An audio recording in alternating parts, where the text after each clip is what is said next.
진의하는 국민 여러분, 주정환입니다. 인생상담 153, 오늘도 여러분과 함께 나누겠습니다. 정택이 목사님의 경우를 말한다면 다음과 같습니다. 나는 그릇이 아주 작은 사람입니다. 나의 그릇은 엄한 아버지 밑에서 애초에 작게 만들어졌습니다.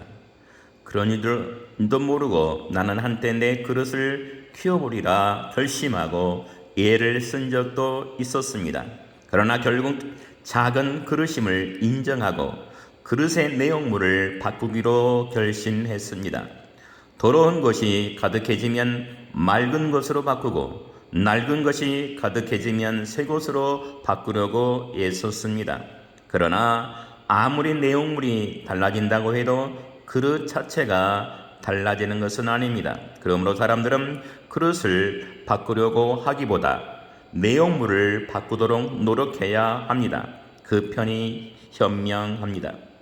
그런데도 저 사람, 내가 10년을 목회하면서 그렇게 가르쳤는데도 왜 저 모양인지 모르겠어 라며 한탄하는 목회자들이 꽤 많습니다. 그것은 작은 그릇이 항아리가 되지 않는다는 사실을 모르는 까닭입니다. 프로이드의 주장은 한번 만들어진 인간이라는 그릇은 좀처럼 변화되지 않는다는 것입니다. 하지만 한 가지 외에가 있습니다. 바로 예수님을 만날 때입니다.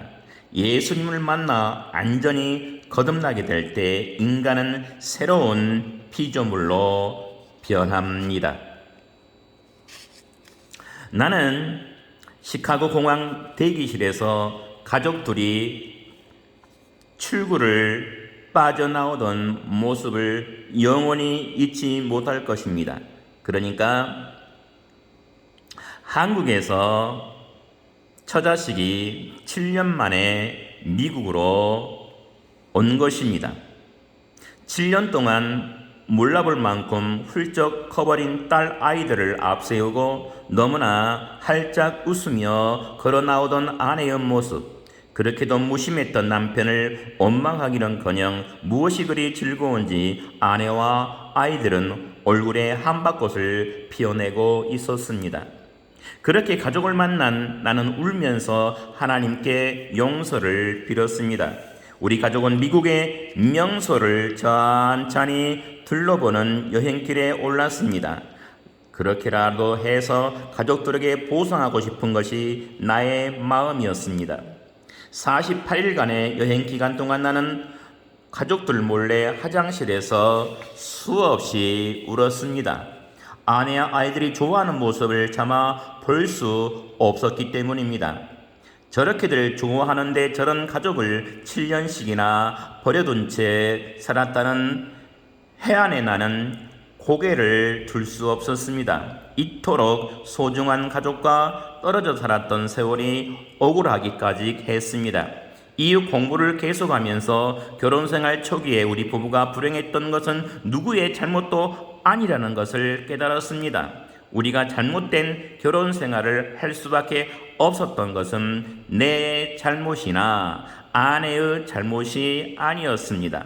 원인은 성장 환경이 너무나 다른 가정에 자란 두 사람이 만났다는 데 있었습니다. 이 점을 알게 되자 아내가 조금 삐딱하게 나와도 화가 나지 않았습니다. 아내가 저러는 건 아내의 잘못이 아니라 성장 과정에서 굳어진 심상의 틀 때문이야 라고 이해하게 되었으니까요. 어느 누구도 자신의 성장 환경을 스스로 선택할 수 없고 임으로 자신의 틀을 형성할 수도 없습니다. 선택의 여지 없이 주어진 환경에서 부모라는 교과서를 보며 오랫동안 형성되어 온 틀이 하루아침에 바꿀 수는 없는 노릇입니다. 아니, 평생을 걸쳐 바꾸려고 해도 바꾸기 어려운 일입니다. 그러므로 자신의 틀에 상대방을 깨워 맞추려는 시도는 어리석은 일입니다. 그보다는 차라리 상대방이 갖고 있는 틀을 그대로 인정하고 용납해 주는 것이 더불어 평화를 이루는 현명한 방법입니다. 이때 바로 결혼의 틀, 즉 궁합이 맞게 되는 것입니다. 잘못된 유산 상속의 고리를 끊어라 라는 것입니다.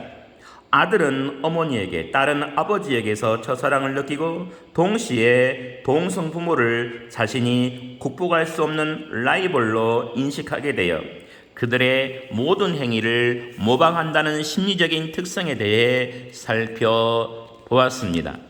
아이는 마치 백지와 같습니다. 그래서 부모가 그리는 대로 그려집니다. 아버지가 가족들에게 주먹을 휘두르는 모습을 보면서 자란 남성은 대개 폭력 가장이 됩니다. 부모로부터 주먹을 유산으로 물려받았기 때문입니다. 그래서 어떤 상황이 발생했을 때 생각할 여지도 없이 즉각적이고 반사적으로 주먹부터 휘두르게 되는 것입니다. 그런데 부모에게서 똑같은 유산을 물려받은 사람이라도 폭력을 쓰지 않는 사람이 있습니다. 그는 훈련, 교육으로 스스로를 통제할 수 있게 된 사람입니다. 하지만 이런 사람도 폭력을 사용하지 않기 위해 죽을 힘을 다해 자신의 폭력성과 대결합니다.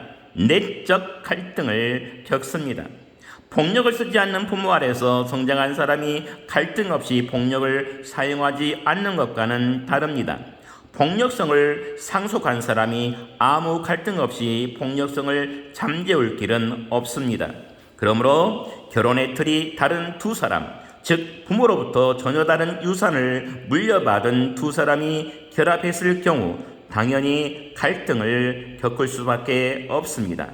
그렇지만 그런 커플이 만나 행복하게 잘 사는 경우도 주변에서 종종 봅니다. 이 경우 부부는 서로 피눈물 나는 노력을 했을 것이 분명합니다. 함께 잘 살아보려고 그야말로 젖먹던 힘을 다해 노력했을 것입니다. 그들의 눈물겨운 노력으로 그들의 자녀들은 좋은 유산을 물려받아서 자연스럽게 아름답고 건강한 가정을 이루어 나가게 될 것입니다. 부모 대에서 노력하여 잘못된 유산을 끊고 좋은 전통을 세운다면 그 부모를 보면서 자란 자식들은 자연스레 건강하고 큰 그릇을 갖게 되어 물 흐르듯 평탄하고 행복하게 살아갈 수 있습니다. 나는 자라면서 아버지가 어머니에게 다정하게 대하는 것을 보았으나 깊은 정을 주는 것은 보지 못했습니다. 어린아이에게 부모의 행위는 곧 교과서입니다. 아내를 깊이 사랑하는 과목을 배우지 못한 내가 아내를 깊이 사랑할 수 없는 것은 당연합니다. 어떻게 해야 깊이 사랑하시는 것인지조차도 모릅니다. 그래서 우리 결혼 생활은 불협화음의 연속이었던 것입니다. 위기의 순간들이 찾아왔지만 우리 부부는 자식들에게 좋은 유산을 물려주기 위하여 발버둥을 쳤습니다. 배우지 않은 것을 개발하여 전통을 만들어간다는 것은 결코 쉬운 일이 아닙니다. 자연스러운 본성, 폭력성, 무감각증 등을 억제하고 평화를 지향하려고 할 때마다 분노의 감정이 몰아쳤습니다.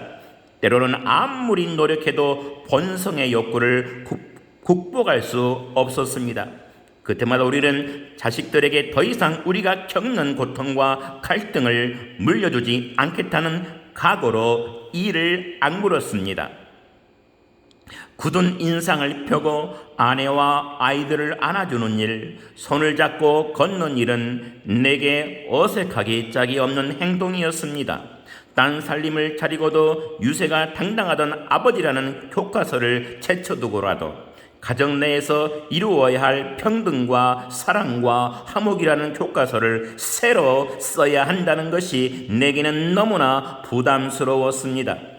특히 자기 중심적인 욕구와 폭력을 발휘하고 싶은 욕구, 상대를 미워하고 싶은 욕구 앞에서 나를 추스르고 통제하는 일은 너무나 버거웠습니다. 그러나 나의 그런 노력이 유선이 되지 않기 위해 진심을 다해야 했습니다.